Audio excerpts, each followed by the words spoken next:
One of the many, many things that is bad about being out of work is that it doesn't just destroy your personal economy. It isn't just financially disastrous for you as a person. Your reduced resources and your sudden lack of buying power once you're unemployed make it harder for the whole rest of the economy, too. It's a spiral, right? The economy gets weak, people get laid off. Those laid off people buy less, which hurts the businesses they would otherwise be buying stuff from, which causes more layoffs, all of which creates a recessionary spiral. It is a bad deal. It is part of the reason we have unemployment insurance in this country. It protects you as an unemployed person. It also protects the whole economy from the effects of there being a lot of unemployment and resultant poverty all at once. Republican state legislatures are doing their very best to weaken that very important economic safety net right now. Along with their We'll Abolish Your Local Democracy emergency financial measure, Michigan Governor Rick Snyder and Michigan Republicans also cut unemployment benefits by 6 weeks, so they would be the least in the nation. The Michigan Republicans were followed soon thereafter by the Missouri Republicans, and now the Missouri Republicans have been followed by the Florida Republicans. In Florida, the unemployment rate is 11.1%. It is worse even than Michigan. And unemployment benefits already in Florida are among the worst in the nation. The weekly benefits in Florida are 47th lowest in the country. They are already doing about as little as they can. As little as they can possibly do in Florida to protect their economy as a state from the effect of having so many people there who are unemployed. But now Florida has found a way to do even less, to make it even worse for unemployed people and for the state's economy. They are slashing the number of weeks for which you can get unemployment benefits in Florida.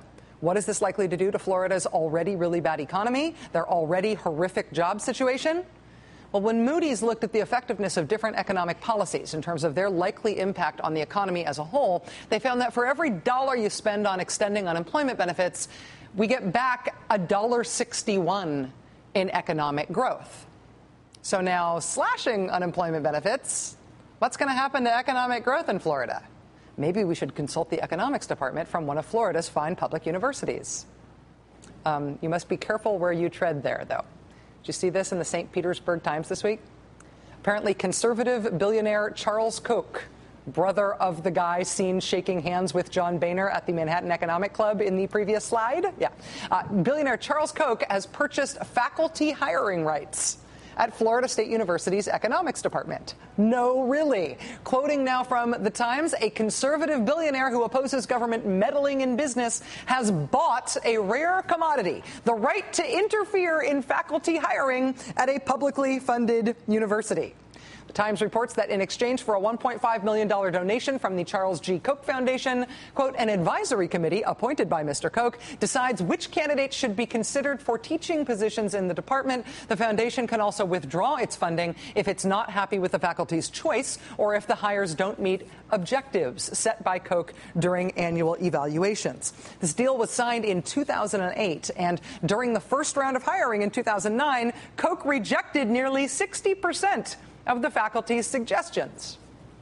But no matter who is vetting and paying for this scholarship, there really isn't a sound economic basis on which to justify the kick the poor policy that is moving forward in Florida right now. I mean, economically, it will be bad for the state, particularly when there's not even a we're broke, we can't afford to pay out your unemployment insurance benefits argument to be made, right? They're not using the money they'll no longer pay in unemployment benefits to plug some hole in the state deficit. They're not doing that. The money they will save from not paying unemployment will be given away in the form of corporate tax breaks.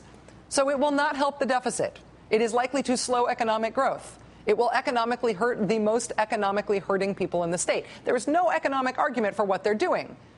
So you're left with just the ideological argument that the government should be small, that the government should do as little as possible. And if one of the things the government can do is pay out unemployment insurance benefits to people who are out of a job, then the government should just do less of that because the government should do as little as possible.